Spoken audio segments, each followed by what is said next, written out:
Hello, everyone. My name is Jun. I'm the events coordinator here at Shelf Life Books in Calgary, Alberta. First off, I would like to request that you all mute your microphones and keep yourself muted for the duration of the event. We'll be recording this event, so if that makes you feel uncomfortable, you can feel free to turn your camera off as well.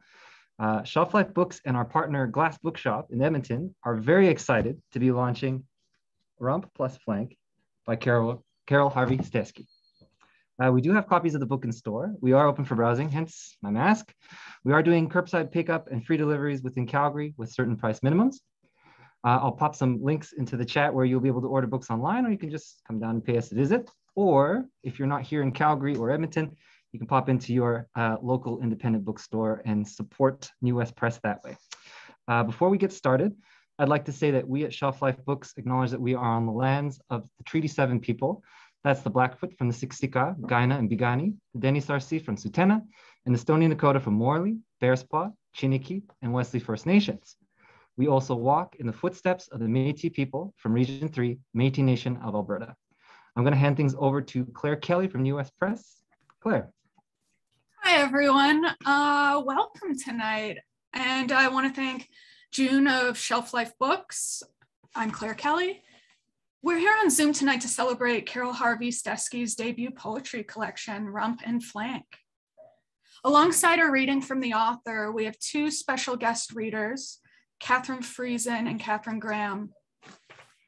Thank you both for being here. Catherine, I'm not sure if is in yet. We accidentally double booked Catherine. But thank you for being here. I'm so excited to hear you read. After the readings, we'll be having a Q&A.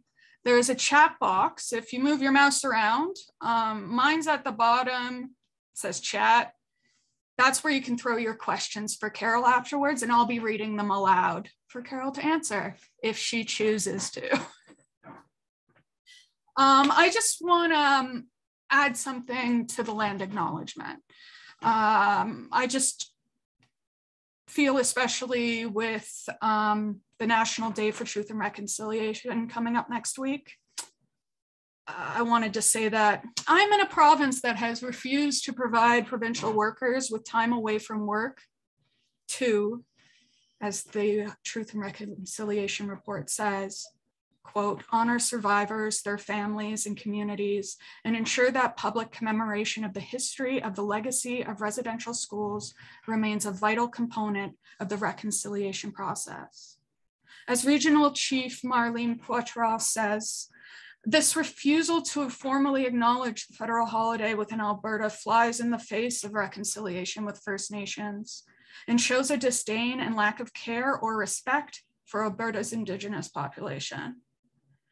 Alberta is not the only province sidestepping reconciliation in this regard.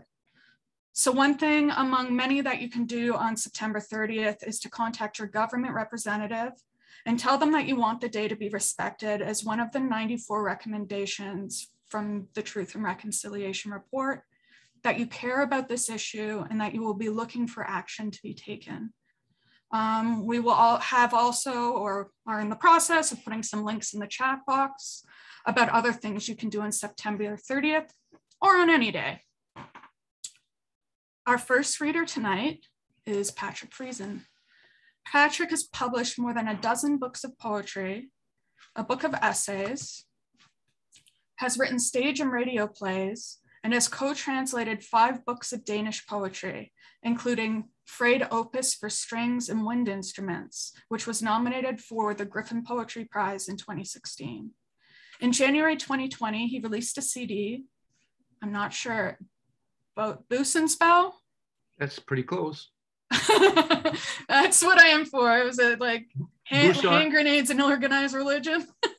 Busan was a Japanese poet. Which consisted it consists of composed as well as improvised music and text. He's visiting us via the internet from Victoria, BC. Welcome, Patrick. Thank you. And I'm sitting here in the unceded territory of the Lekwungen people. And acknowledging that is kind of a start. I know I have to keep educating myself for the lack of education about Indigenous matters through my schooling. I think, Carol, you were born in Winnipeg. I wasn't, but I lived there for the majority of my life and have just been on the West Coast for the last 25 years. To someone who's only 20 years old or 24, that sounds like forever. But for me, that's relatively recent. You mentioned the translations I do, and I want to begin actually with a poem I translated with my friend Per Brask, who is a Winnipegger, Danish, but lives in Winnipeg now. It's by a poet named Nils Howe, and it's called In Defense of Poets. And I've often used it to begin my own reading, so it's a good opening. What are we to do about the poets? Life's rough on them. They look so pitiful dressed in black, their skin blue from internal blizzards. Poetry is a horrible disease. The infected walk about complaining. Their screams pollute the atmosphere like leaks from atomic power stations of the mind. It's so psychotic. Poetry is a tyrant. It keeps people awake at night and destroys marriages. It draws people out to desolate cottages in midwinter where they sit in pain, wearing earmuffs and thick scarves. Imagine the torture. Poetry is a pest, worse than gonorrhea, a terrible abomination. But consider poets. It's hard for them. Bear with them. They are hysterical, as if they're expecting twins. They gnash their teeth while sleeping. They eat dirt and grass. They stay out in the howling wind for hours, tormented by astounding metaphors. Every day is a holy day for them. Oh, please, take pity on the poets. They're deaf and blind. Help them through traffic, where they stagger about with their invisible handicap, remembering all sorts of stuff. Now and then, one of them stops to listen for a distant siren. Show consideration for them. Poets are like insane children who've been chased from their homes by the entire family. Pray for them. They are born unhappy. Their mothers have cried for them, sought the assistance of doctors and lawyers until they had to give up for fear of losing their own minds.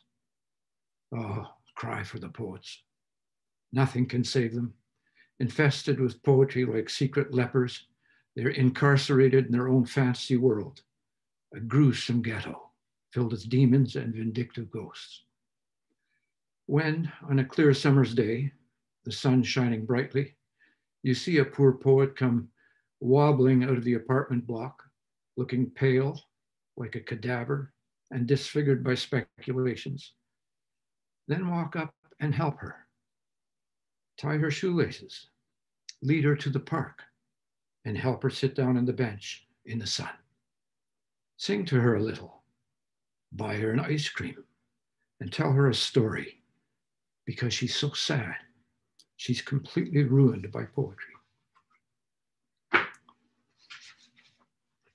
Carol mentioned, and her manuscript is full of poems that relate to the body, the human body. So I have a poem I'd like to read that I wrote about Marina Abramovich. She is a performance poet. Well, yeah, I guess that's what you would call her, who sometimes will sit still for 24 hours or 48 hours. And you can sort of just imagine what that does to the body. And I believe she has events where people come and they're encouraged to grab scissors and cut off parts of her clothing. And sometimes she gets cut and bleeds. And her performances are all about the human body. And so what the body can take. What the body can take of abuse from the mob, some random assailant, or the neighbor. Sapiens, sapiens. Oh, what the body can take of the knife, of fist and nails, of the thrown stone, or the flagellant in his cell. What the body can take of hours of immobility, the pain of that, the stance on the chair or flat out on the floor, blood silting to sludge. Abramovich of the stations. What the body can take and more, beyond, beyond, to the spirit's lonely world.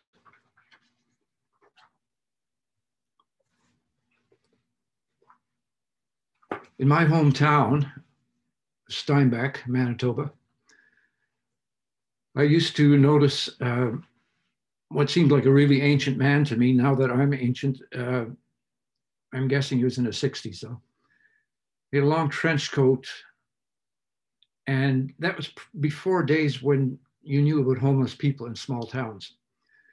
But that's kind of what he looked like. But what intrigued me is that he would go along the gravel roads. We're talking the 1950s here. And he would pick up stones and look at them. He'd throw some away, put some in his pocket, and some he would lick. Only later did I realize he licked them to get rid of the dust, to see what the colors were and so on. And he'd keep them in his, and he'd load his pockets with stones. And then I didn't see him for quite a long time, years. And my friend Ralph and I were walking along the street one day, and I saw him cross ahead of us. And he suddenly stopped and did a pivot with his feet moving up like goose stepping, did a complete pivot and fell flat on his back, died of a heart attack. So there's a poem that's about my speculation about what he's about. And stones come from the center of the earth, right? I mean, stones come out of that original volcano, I imagine. So what's he exploring with the stones? The man who licked stones. The man in the long coat licked stones, memorizing the earth's first fire on his tongue. He didn't have time to speak, though he had nothing else. He hadn't come to words. His slow hands hung from the stillness of his torn sleeves, reaching only to touch what he might remember. With his hands, he carefully brushed dust from stones. With his tongue, revealed their rose or cobalt blue. He walked outside town, on gravel roads. He walked outside love, too close to worship to say. Around him, earth's rubble and striations, sign and witness of the forge he longed to find. His mouth craving volcanoes, the taste of ash and rain. His mouth ground stones in his sleep. I thought he would vanish one day, spellbound in his cellar among the coal and roots. I thought in the end he might walk into the river with his heavy pockets, but there was no such privilege for him. With the years, I forgot him, or he became a shape I couldn't see wandering around town. I don't know if he took form again, or if it was just time for me to see, but I saw him emerge like a photograph in its bath. He was walking past the church.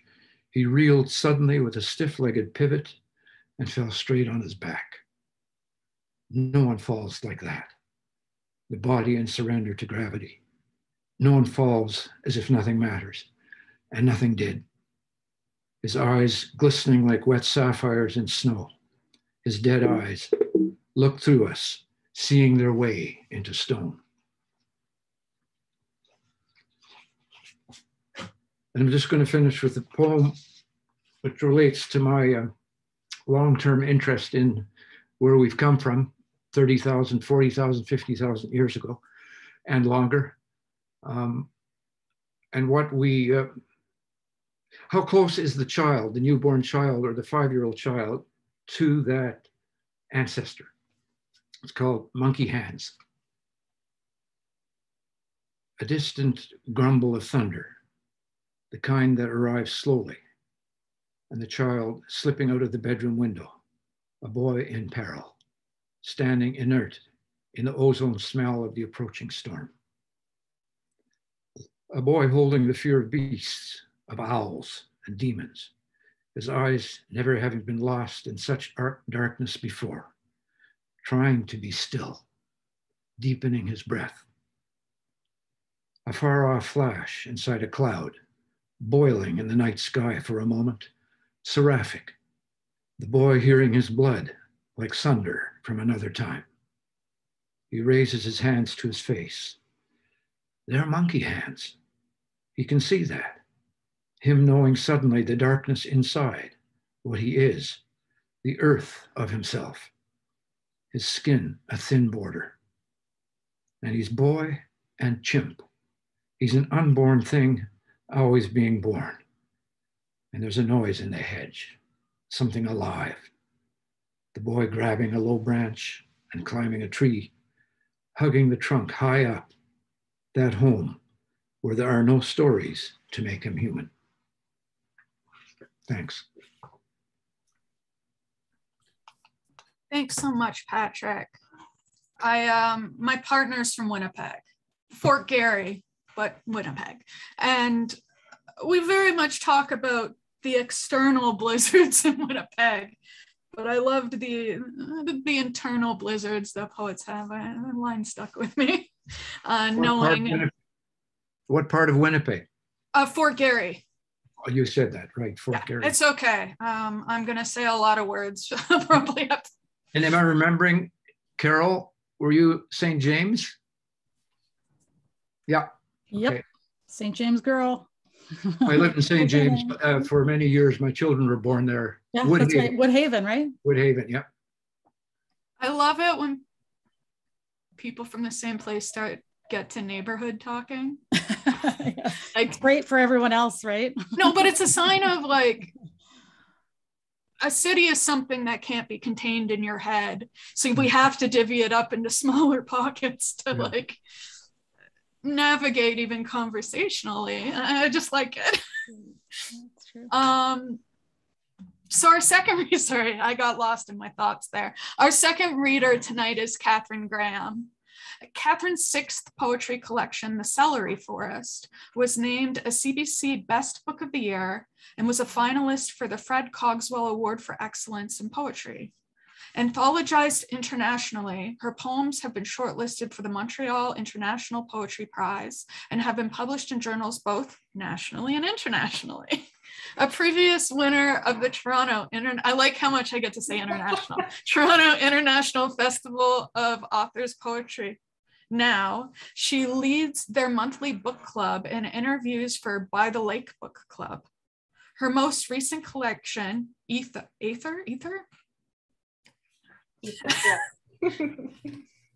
An out-of-body lyric, was shortlisted for the Toronto Book Awards. She teaches at the University of Toronto, where she won an Excellence in Teaching Award and is an editor for Watch Your Head, Writers and Artists Respond to the Climate Crisis. Her second novel, The Most Cunning Heart, appears in spring 2022. So everyone look out for that. Welcome, Katharine. Thank you so much, Claire. And hello, everybody. Carol, here, I'm toasting water to you. Congratulations. It's so exciting to be here. And Patrick, what a beautiful reading. And hello, everyone. The reason, maybe you know this, but the reason Claire just mentioned the short list of the Toronto Book Awards. So in the virtual world, I can just click a button and go from one event to another. Not so easy in the real world. So I guess there are some advantages, but it's lovely to be here. And Carol, congratulations on this first book. I know it's an exciting night and I'm honored to be part of it. And also to have had a sneak preview of this wonderful book, which I'm sure you will agree with.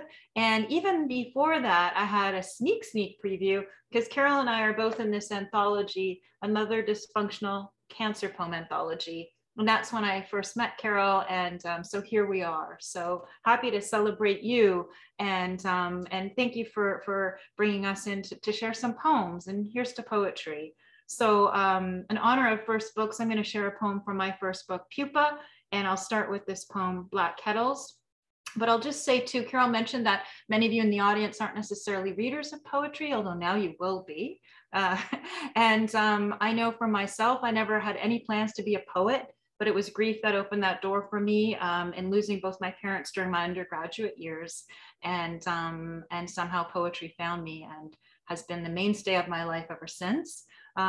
So this is a poem from, as I say, my first book, and it is titled Black Kettles. A leashed collie tugs like a kite. Birds gather into bouquets. Up ahead, the dirt road bends as the neck of a swan. Grief is like waiting for 50 giant black kettles to boil.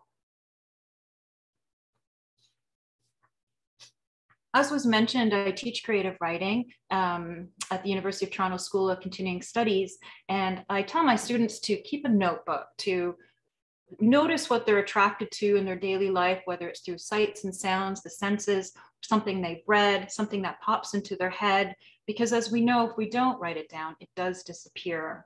So for quite the longest time, I had this quote by, you may know of this actor, Tilda Swinton, and she was asked, "Where is it you would like to be buried?" And this was her response: "In a shallow grave of sand, done up to the nines in a huge flowery chiffon dress, stretched out like a sail on a beach in the Hebrides, pecked to pieces by birds." So it is a poem in and of itself, at least I think so. But I thought perhaps there's something I could do with it. And eventually what I did was I weaved this quote into various lines, and each line then became part of one of the stanzas. And stanza is just a name for room. It's like a paragraph. So you'll hear those words repeated in this poem now that I'm going to share with you, titled The Buried. The breeze soothes the summer's burning as it lifts off the lake, but the hot sand holds the white heat. So we burrow our toes to find the cooling. Bury me in a shallow grave of sand. I lie back and you shovel beach over my pale body. I let the itch of it enter me. It's as if 1,000 insects have taken free rein and clothed me in their stings. I am dressed up to the nines now, a level away from all that I once knew. Ahead, but when I close my eyes, I become the buried. A cloud passes over in a huge flowery chiffon dress, and the sand is the smell of my new skin. The grainy case of my lungs pumps through homes of crabs. I am the sound of the underneath, stretched out like a sail in a photograph. I am pure verb, going nowhere. Even the wind can't move me. The sand bars my body from the water's rise on a beach in the Hebrides where time is carved back.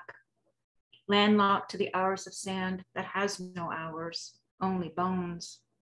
I'm not afraid of your leaving. I'm only afraid of being pecked to pieces by birds. So this next poem I'm going to share has a bit of backstory to it. Apparently my biggest fan is a 10-year-old girl, and we've never met, but her mother reads her my poems at bedtime, which God help the girl.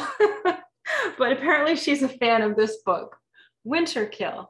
And one day I got a text from this friend and she said, "Oh, did I tell you about my daughter's Winterkill idea? She decided since we drive Perth Road every day and see lots of poor animals who've met untimely ends, that there should be an imaginary world, Narnia for ghost animals." And she said she'd call it Winterhill. I asked where she got it and she said, Catherine Graham's book, but I changed kill to hill, so not to remind them of sad things. So that sparked my imagination. And of course, this poem now is titled Winterhill. The heat glossing their backs, moon licking the river white. They thrive at night. Born nocturnal, they smell the rub of dew slipping out. To see through darkness blocked by moon, cloud, star, where is the water? The bullfrog knows, the spring peeper, the growing chorus itches the air. There is no gate to pass, just a metallic scent they cannot detect. What hits, kills. Curled into carcass rot on beds of gravel and dirt, they lie, ready to receive a birth of fly and maggot. But the lifting fog is a trail becoming from the non-soul's heat. The organs stop. All instinct from inside them now furring air with whitish veil, shadows trick of weight. Here is where the dead live on, ghost animals, in a world called Winterhill. They become a floating pond, a threshold of in-between, moist portal where water finds water and fixes to air. There.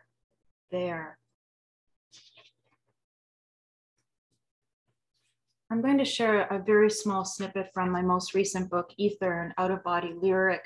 And it's an homage to family, to cancer, and to the strange windings of truth.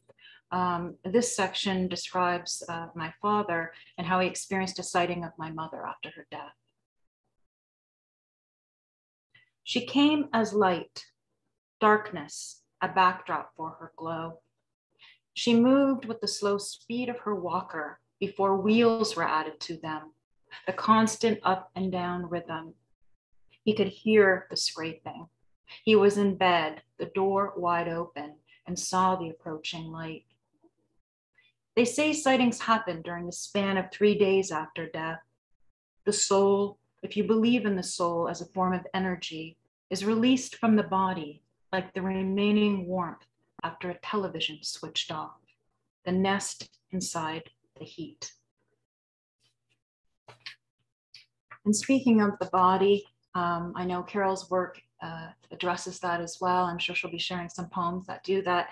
And speaking of bodies, now this takes us to the childhood body. And perhaps you're one of those children who played with their food. So this poem is for you, or maybe you're an adult who plays with their food, and this poem is for you, either way. So thanks again, Carol, for having me, and I'll finish with this poem titled Peas and Barbies. Make her naked, and still she smiles, exposing breasts without nipples. Nipple. We giggled at the word in the secret book where the small arrow pointed. Nipple. We said it at the same time. I made a doll of mashed potato with nipple peas on my plate. Take charge and spit. Witless move.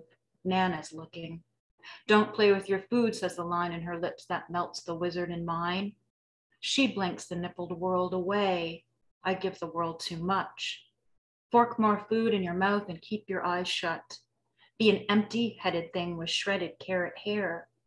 Now roll on into vegetable land where potatoes rule and peas shrivel when told to stack up like tennis balls on a Prince racket. Which one will tip the hill? This pea, that? Eat your meal. It's getting cold. You'll be hungry later. I'll chew my hair. Nipple. Thank you.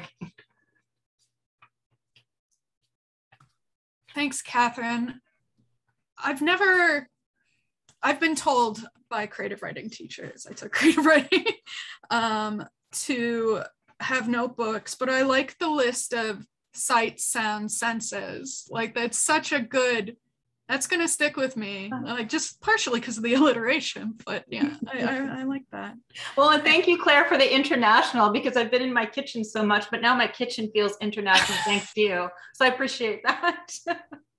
Oh, I think we all would like to do a bit more traveling than we've been allowed to. I felt like I was doing it through the bio.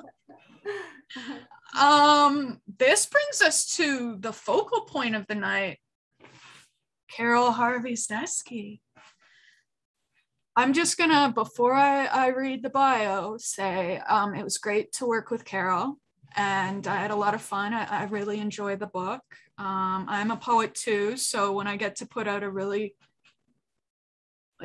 excellent poetry collection, it makes my heart happy, which is something I've needed in the dragging on days of the pandemic. And one more thing I'll add is questions. You can throw it in the chat box.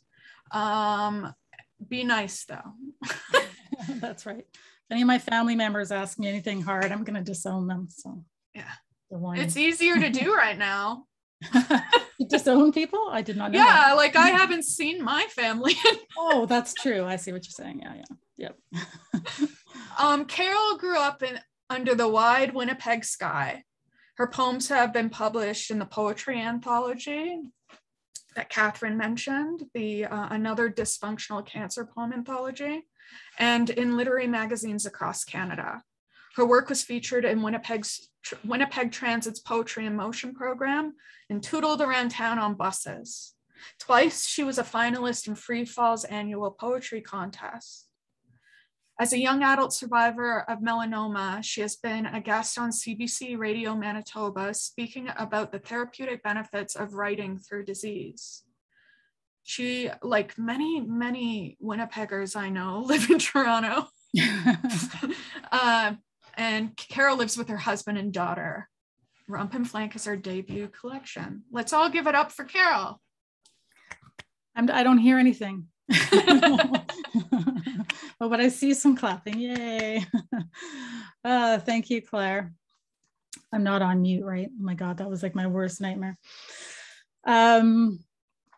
Yeah, thank you everyone for coming tonight and helping me kind of launch this book out into the world. I see my family's here, some coworkers, some former coworkers who we miss, And yeah, it's great to see everyone. I've been rather overwhelmed with everybody's enthusiasm and the way everyone has sort of wrapped their arms around this book and around me during this time. And I'm just really moved. I'm going to start with just acknowledging, because I'm here in Toronto, which is on the traditional territory of many nations, including the Mississaugas of the Credit, the Anishinaabe, the Chippewa, the Haudenosaunee, and the Wendat peoples, and is now home to many diverse First Nations, Inuit, and Métis people. Toronto is also covered by Treaty 13 with the Mississaugas of the Credit. And just on a personal note, sort of echo Claire's sentiments earlier, I'm very grateful for the opportunity to live and work and to create on these lands. And as a white settler, there's a lot that we can be doing to honor the spirit of reconciliation. So, and help to move it forward. So I'm committed to that, and anybody who wants to donate to the links, please do so. Some thank yous right off the hop. To New West, my endless gratitude, obviously, for bringing my words and my work and my vision into the world. I still remember when Matt Bowes called me up. I was at work and I just about fell over. I was so surprised and happy and excited and all of that. And I'm actually still a little bit in shock that it's all actually happening. And to Douglas Barber was my editor, just a really positive and upbeat, also calming influence, and really helped me to trust in myself. Claire Kelly, wow, keeping everything on track. Wow, just incredible attention to detail. And like, I don't know how many questions that you've fielded from me, but there are more coming. So just buckle up. And, you know, to the rest of the New West team, because I know that this is a really complex business that you're in. So there's a team behind the scenes that's working really hard to get our words out into the world. So thanks to them. And a special shout out to Natalie Olson from Kiss Cut Design. I was really thrilled with this cover. I just think it's super juicy and delicious looking, and I could do a lot with it. So thanks for that. And to Patrick and Catherine, oh my goodness. Thank you for sharing these, you know, your beautiful work with everyone tonight. I mean, I was jotting down a couple of notes, and poets are like insane children chased from their homes from by their families. It's like really hilarious, Patrick. Just so many great images. And Catherine, I mean, I wrote dirt roads bend as the neck of a swan. I mean, that imagery will stay with me for a long time. You're both just very obviously talented at what you do. So thank you. And thank you for providing the cover blurbs as well. You were so gracious and so enthusiastic when I reached out to you and asked. I was just very grateful. You've taught me a lot about community and kindness in the poetry circles. So thank you, and thanks for being here tonight. So just try not to go on too long here, but obviously this book, it has been a labor of love. It's been a long time in the making. A few poems are actually from when Patrick was my instructor way back in the day when I was in Winnipeg, literally a million years ago. And, you know, he was introducing us to these contemporary Canadian poets, and many were female and writing about ordinary things in very extraordinary ways. And it was just like blowing my mind. And while this one world was opening up in this like incredibly creative and inspiring way, my physical world, my body began to fall apart when I was diagnosed with melanoma. So much like Catherine, I believe that, and I believed then, and I still do, that the universe has something to do with bringing those worlds together. delivering poetry into my life like a gift when I needed it most, to help me really navigate these challenging times. And I would have more challenging times to come. So I'm, grateful, actually, grateful for cancer. But I really threw myself into poetry to try to create art out of the darkness. And I have Patrick to thank for introducing me to poetry. And I have poetry to thank for probably saving my life on some levels. So with that, I will read some poems. I'm gonna take a sip. Okay. All right. This first poem that I'll read is actually the first poem in the collection. It's where the title of the book gets its name. And it's about the idea that our patriarchal society that we unfortunately live in likes to deconstruct women, sort of carve us up like cuts of meat, figuratively. And we're kind of judged and assessed by those individual pieces instead of as a whole, and as for not physical pieces. So this is Various Cuts. She is rump and flank. She is side and swivel hip, twirling, skirt steak, chop, smack, and tender in the loins. She is bone in. She is marrow soft and baby back. With lily livered open eyes of round, she is all ribs, all tongue tips and shoulder blades, and wings made of fascia flayed.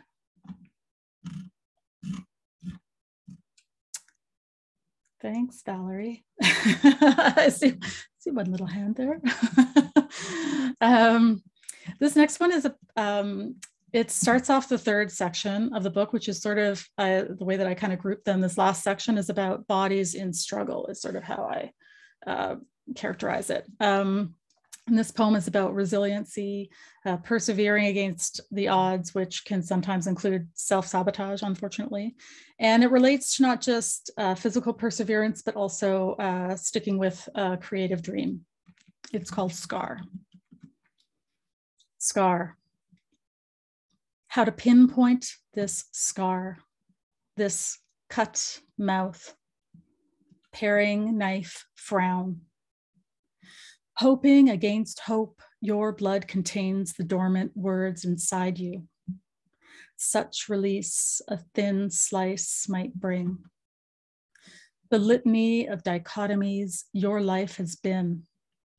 One who kills, but yearns for birth, pushing through the years. And I did.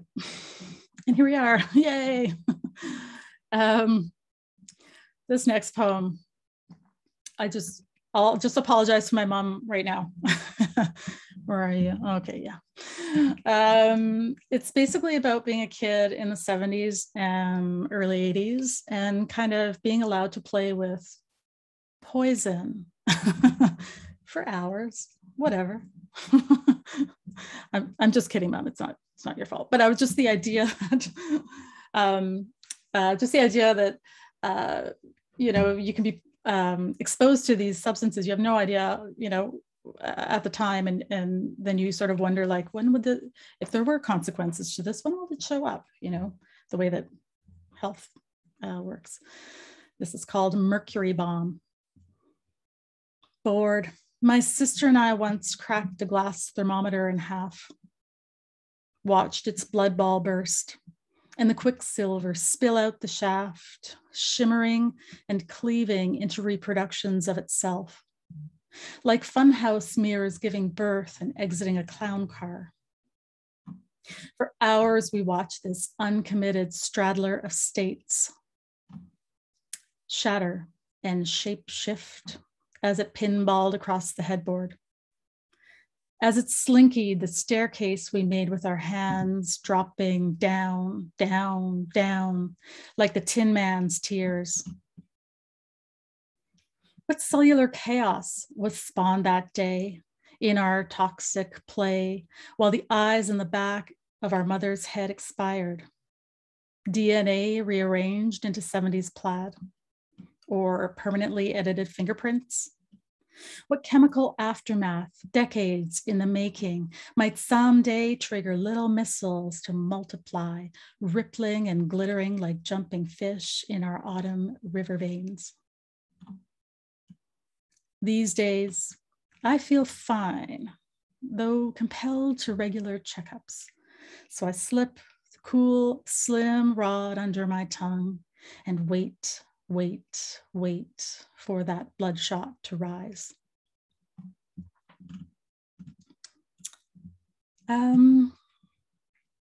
This next one is rather self-explanatory. It's called Weaning Off Antidepressant Early Days. And honestly, I feel like everybody's going on to antidepressants right now, not weaning off of them, but if you do want to get off of them, just make sure you do so with the supervision of your doctor. That is my advice because of this. Weaning off antidepressant early days. Someone call the fuzz.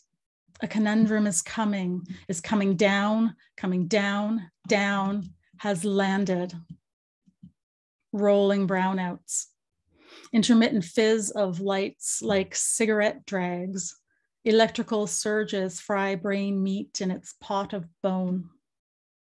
Nerves are scalped, even shadows cause the skin to chicken. Muscles screech, and when the head turns, the eyes take 3 seconds to catch up, like a live TV sensor delay, but in real time. The body sweats its full weight into the sheets. Relieved of a lifeline, borders become frayed. Rulebook abandoned. The mind has no plan for how to behave. Nostalgic for the doldrum days. And Patrick, that's a little nod to you there, because I remember you once telling the class that your favorite word at that time was doldrum. And when I used it, I was like, I know. Why am I using that word? There must be some kind of wacky connection there.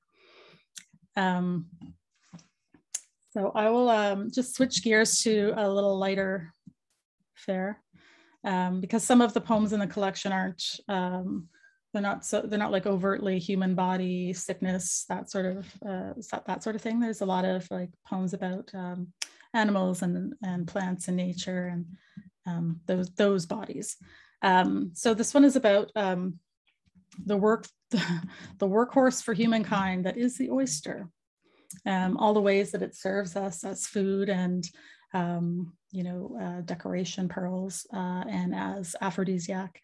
And actually, I just saw a news story out of New York that was saying how critical oysters are to maintaining the biodiversity in oceans, as critical as coral reefs are. And I was completely blown away by that because, as we know, coral reefs are so incredibly vital.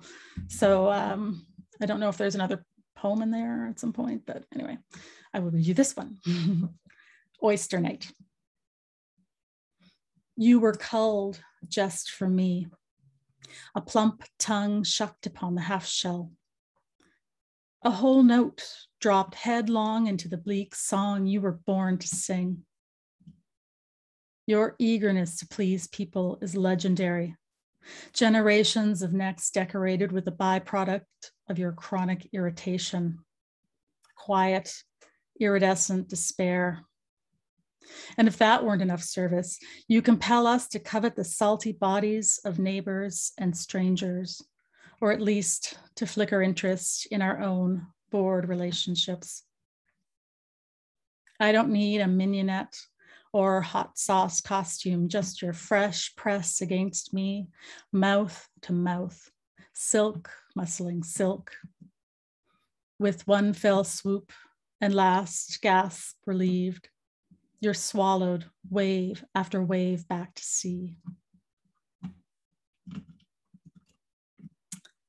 And let's see.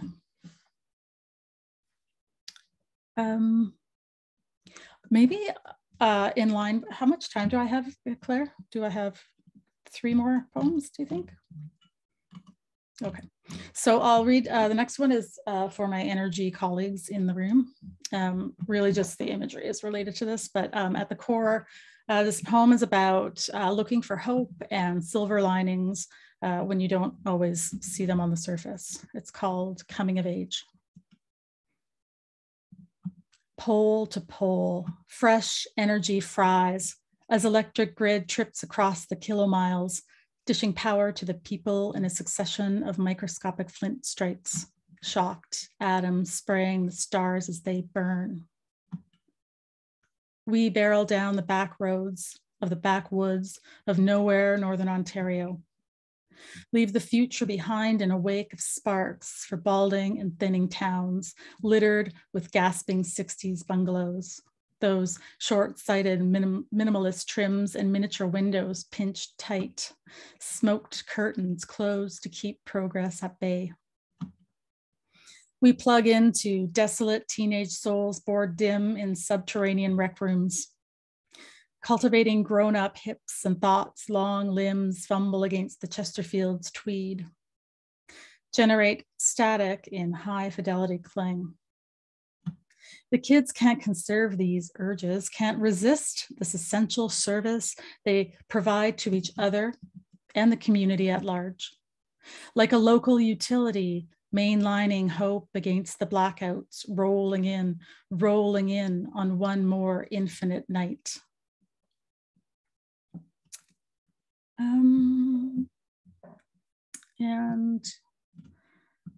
The next one here is, it's about the clouds called mammatus clouds, which are these super cool bubble-like clouds that form around storms. Mammatus comes from the Latin word mamma, meaning mother, breast, or udder. And yeah, I like the idea of, or I like the process, I guess, of almost holding something in my hand to try and tweak out its full essence and just, describe it in as the most over-the-top way. In this case, how breasty can I make this? How much tension and anticipation of a cloudburst using the imagery of breasts. And Catherine, I guess this is,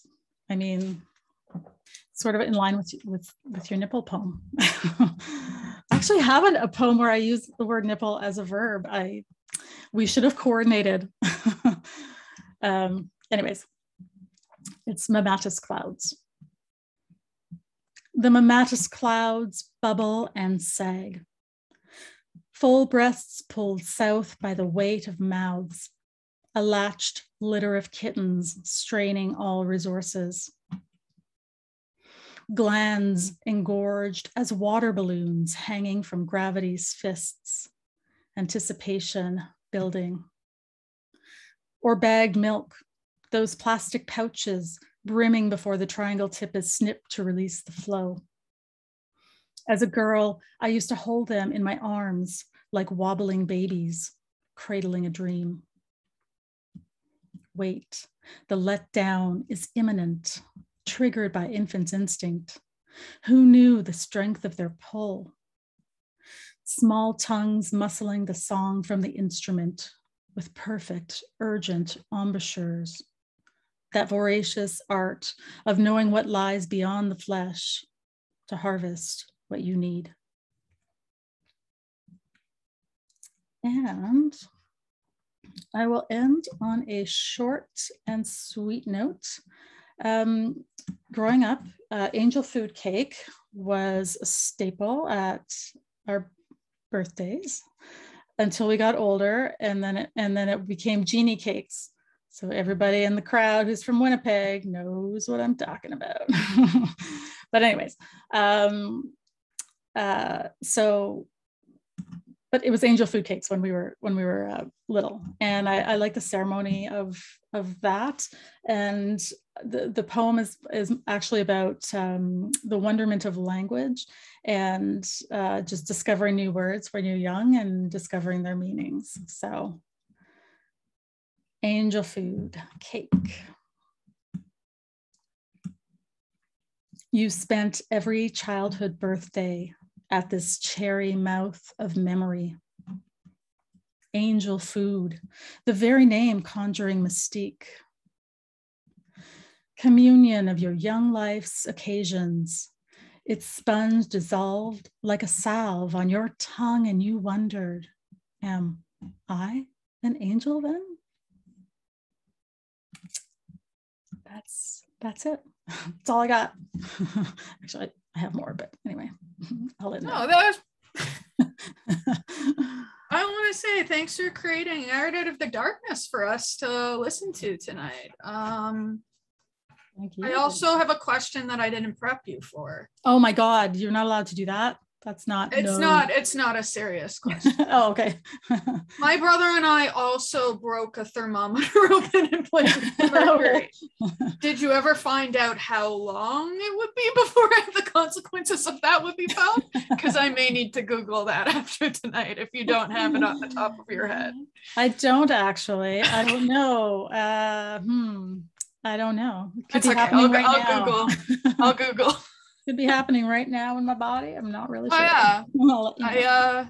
I immediately thought of all the DEET I've sprayed all over myself. Right? I know. And then the chemicals we didn't use, like sunscreen. Yes. Yes. Was in sunscreen. You can't win. Yeah. We're all doomed. I'm just so while you're all typing your questions in the chat box, I'm going to start off with a question. Carol, how did you come to poetry? I know you talked a bit about how you how it helped save you, but you were in a writing class, presumably. Like, was there a specific poem or poet that pulled you into poetry, or was it just in the air? Yeah, it was. It was Lorna Crozier. Actually, was very influential. I read a lot of her work early on, and I don't know what this says about me, but she has one series in her early books called The Sex Lives of Vegetables. And it was just so hilarious and so ridiculous and just so well articulated, I guess. The antics, sexual antics of the garden. It just made me, she really drew me in. She's she's just super amazing. And also I have to say Sylvia Plath, I know it probably sounds like a cliche, but honestly, Suicide off Egg Rock is just like a masterclass in onomatopoeia. And I just, again, it's one of these, it just sort of like is seared into my cells somehow. I just loved it so much. And so, yeah, those are the two that kind of really lit the spark, I think. Plath was big for me too. I know, like, how can you not, right? I know, I think I like the way she used colors, like the poppies. They're just so poppy. Yes, so poppy. Yeah. So there's a question from Chris Gaunt. Oh, hey. How did your sister influence your writing? Well, she handed the toxins to me to play with. So, yeah. Let's see. You know, I don't know if I should just leave it there, but yeah, no, I don't know. That's a really good question. How does she influence me? I mean, everything influences me. Everything influences everyone, right? Your whole surrounding, your environment, everything that happens to you. Yeah, I think I'll just leave that. There's some really nice messages coming in.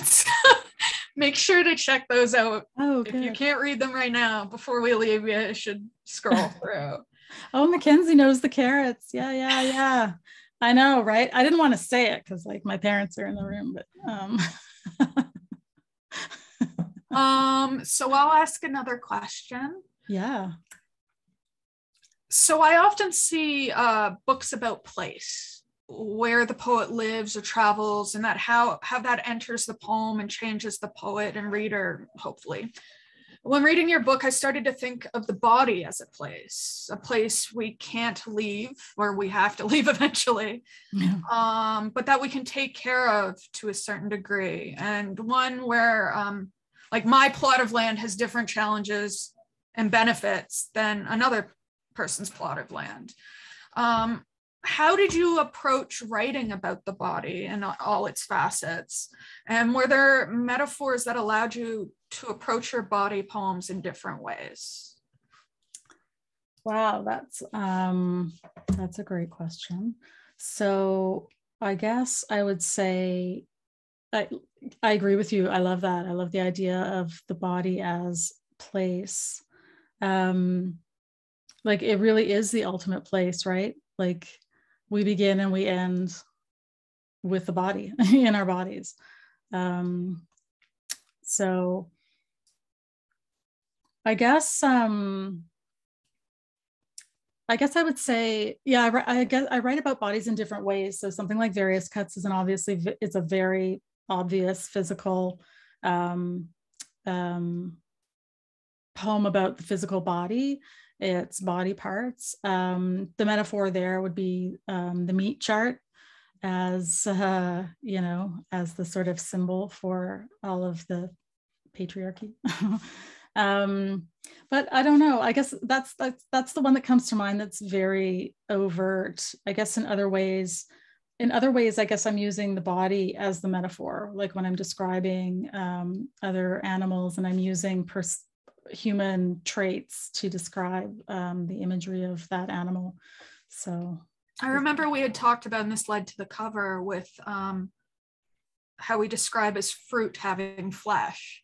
And that was like how, because you do have a lot of fruit poems too. And like, yeah, like it's amazing to me, like the body is such a rich environment for various things. It is. It's an endless source of material. I swear. Yeah. When you're writing about the body, were you conscious of or more conscious of your physical body while writing? I have ADHD, so I can get into a zone where I am not a physical presence until I go to move and every muscle is stiff. But I'm trying like to actively be more present in my body because of that. Yeah. And I wondered if you've experienced, like when you're writing about the body, are you in your body or not? It is a weird question, but no, I would say yes. A lot of this book was written in my bed, actually. So I write in my bed. What else? What better place for the body than in a bed? So my husband and daughter would go off to do activities on Saturday morning, and that was sort of like my space to do that writing. So I think you are for sure like more conscious of the body when you're in that kind of zone.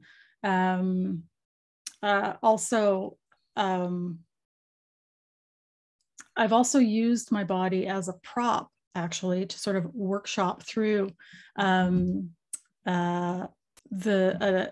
imagery, and that was the poem called Starfish. It starts, the first line is starfish, an unclenched fist. And so I was in bed, and although I think it was at night anyway, and I was, trying, kind of doing one of these kind of like with my hands, because I do talk with my hands a lot, and I was, like, what does the starfish look like? What does it look like? And then I saw my hand, and then, I was kind of opening and closing my hands. And then I was like, oh, that's what it is. It's a fist. But it's not a fist. It's an unclenched fist. And then, so that kind of led into the whole theme of that, which is kind of about like stoic strength, but also a passive kind of presence, you know, like a quiet presence. And then this was also like a high five too. So yeah, so I guess it's an interesting image because it's like, do you still have a lap when standing up? Like, is it a fist when it's not clenched? Yes, good question. These are deep thoughts. I'm gonna have to take a little swig of my champagne here. Hold on. I'm having chamomile tea because I'm at work. Oh, I took the day off, Claire. Does anyone have any more questions, or should I continue down my list? Okay, I'm continuing down my list. I'll keep an eye out though. So I'm gonna put some words in the chat box so that this question make sense to people who don't have the book in front of them. Oh. So I love the way in the book where you read this poem tonight, where you take familiar words and smush them together. And I like the way my mouth worked differently with them, or my brain and my mouth worked differently with them when they were smushed together. Like I had to chew on the words. How much of poetry is making the reader chew on what has become familiar or too familiar? Wow. I love that. I love those chewy words. I think it's everything almost. The poetry is not necessarily physical chewing on words, but shaking out of the ordinary and reinventing ordinary things so that they resonate more strongly, are more forceful, they're more original. I was actually, somebody once, an instructor, wasn't Patrick, but compared me to Dylan Thomas, which was like, what? Because that's, Dingle Starry and stuff like that. Like that was kind of his bag. And so, yeah, I used to do that actually a lot more. I think I stopped. It's one of those things you kind of have to have you can't do it all the time, or it starts to become like a gimmick, I guess. But you have to have a purpose for it. Yeah, I did feel like in that poem, it really worked for the reason you're saying. Like it's definitely, it's jarring. You see them, you see those body parts in a different way. It shakes you out of the normal, ordinary view. And I like that it's for that poem because you're talking about carving things apart in that poem a little bit, and you're smushing things together at the same time. It's playful. I really enjoy it. Thanks. So there's a question from A. Harvey. Oh.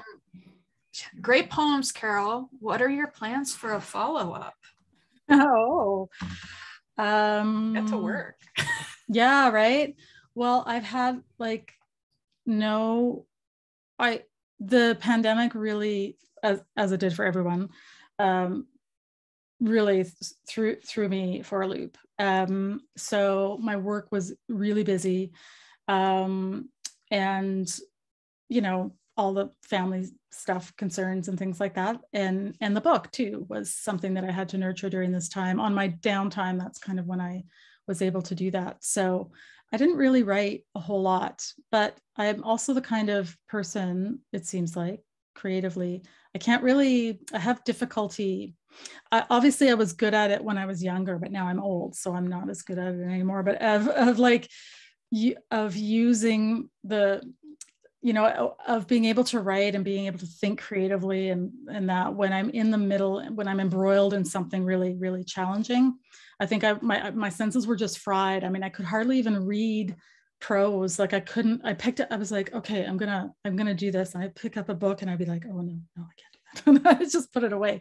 I could read poetry because it's short. I was the opposite. I haven't been able to read poetry during all this. Well, because you had to read what I was working on. I was going to say, well, the one thing I did read was my proof like 100,000 times. But it's amazing what our brains need for us to write. Yeah, all that to say, I do have a bunch of other poems that just weren't in good enough shape, in my view, to move them into this collection. So we'll see. I'll keep us posted. I will. I absolutely will. Yeah. Yeah, this pandemic's going to be over so soon, and I'm just going to get right back at it. So there's a question from Lilia. Lilia, I love you. Can you tell us about, there's a lot of compliments, so you should read those. Oh. Can you tell us about your process of naming the book and selecting the image for its cover? Yeah, so the process for naming the book, well, I actually sent it out under a different title at first to a couple of places, and then I sat down again. There's a lot that actually goes into the whole marketing, as Claire knows, that goes into the whole marketing of the whole thing. So you're taking the individual pieces and you're trying to get those published in literary magazines, but then you have to look at the whole collection and like, well, what is this? I didn't sit down and write this from start to finish with a theme in mind, just because of the way that it evolved and the way that my writing evolved. It was a happy coincidence, or not coincidence, but like it was just you found out what you were obsessing about. Yeah, exactly. It happened organically. So what's the question? So rump and flank. So how did I land on that? I think that I like the idea. It's jarring. Like it's a really unusual little phrase, little description. But I thought that it connected more with the body. I thought that, and so my theme, finally, when I kind of synthesized the whole thing, I realized, oh, it's bodies. That's what I'm writing about. And then rump and flank was just so like meaty and visceral almost. So I thought, well, let's go with that. And then off I went and I sent it as rump and flank, and lo and behold, it was accepted. So although Claire will remember this, I had like a panic attack one day late in the process where I was like, should it be called rump and flank? What am I doing? What is this? It's hard to say. It's a plus sign. It's, and then both you and Douglas were like, no. Like that's what attracted us to this. That's, it was very eye-catching that way. Partially because, well, we were talking about favorite words. When I was an undergrad, I remember my poetry teacher asking, write a poem with your favorite word in it. And at that point, mine was raspberry, because there's so few words that have SPB in a row.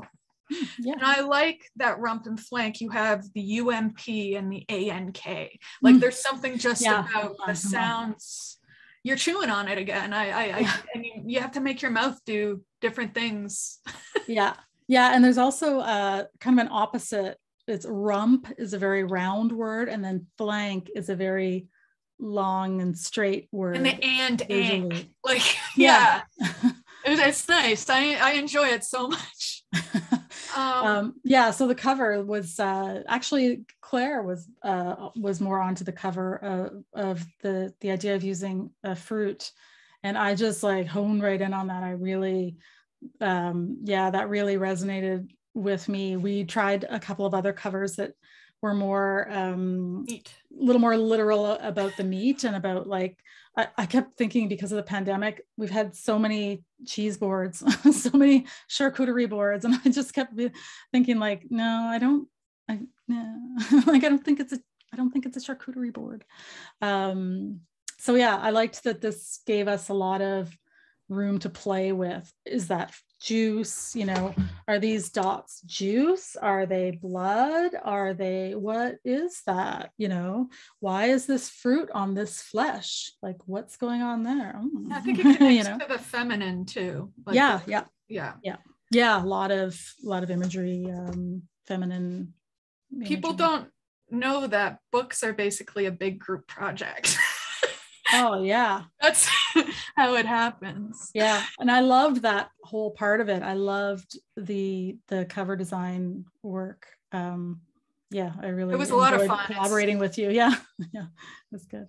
Thank you. So we have one more question here, and then I have a question, and then I think it'll be time to party. Either time to sign up and buy the book, or time to pull it out and go have a bath and read it, or well, you can choose to do what you want. I'll be drinking my champagne. So it's a question from Alan Finley. Yeah. Which poem would you most like to see people reading on a Winnipeg or a Toronto bus today? Ooh. Oh. Well, that's a good question, Alan. It would have to be a short one, right? Maybe Various Cuts, because it's a bit of a political statement. And honestly, we need to be talking more about this situation that we find ourselves in for so many years. Yeah, I think I would go with that. Or Clog would be fun too, though, if you have a longer bus ride. Well, it's a very long poem. It's a series. I don't know. The font poems, the typeface poems would be kind of interesting, but they're very long. So like it's a series. So yeah, I think I would go with Various Cuts actually, because I think Praise was the one that was, Praise is the one about sunflowers, the sunflower field. And that's the one that was in Winnipeg buses. So that really, I think, worked well because it was a very sunny, happy image. But yeah, I think I'd go with Various Cuts. You just gave me a flashback for driving near Clandeboine, Manitoba, and seeing a sunflower field. I'd never seen one before. So yeah. So Manitoba also can give you not just overbearing winters, but fields of sunflowers. Many fields of sunflowers, absolutely. Yes. Okay, so to end the evening with one more question. So this collection is very personal and revealing. And when working on it and reading it, I kept thinking about the different ways we reveal bodies and meet our very selves and the creatures that interact with ourselves. In that way, is showing a new poem or collection like revealing all, or pulling a silver cloche off a roast, or putting a slide under a microscope?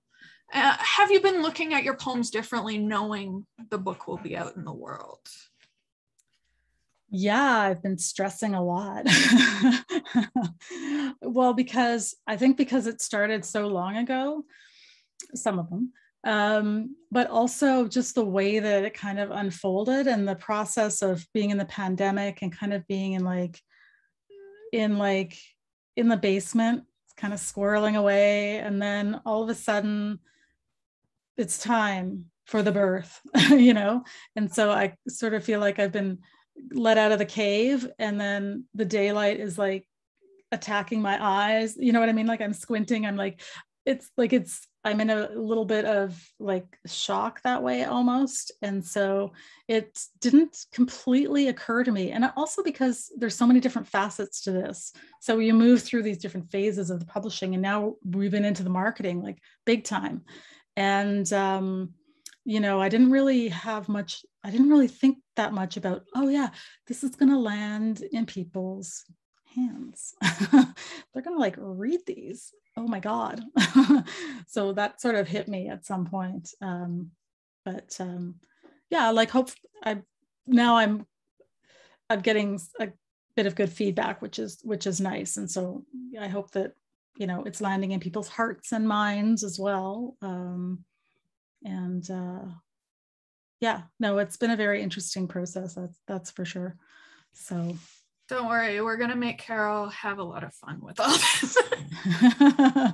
We're gonna try. But it is a thing where, like, I think we were talking last week about how, like, I had a poem that someone read something into that I hadn't, like I went and looked at the poem, like, did I use that word? Like, and I was like, I don't believe in that. Like, how did, and I'm like, it's not entirely mine anymore. Yeah, it's a weird giving over to the world. Yeah, that's right. Yeah, people bring their own background, their own history, their own feelings and experiences into the room when they open the book, right? So you kind of, that was the other thing. I think it was I don't have control over this. I don't have control. People can not like it, love it, hate it.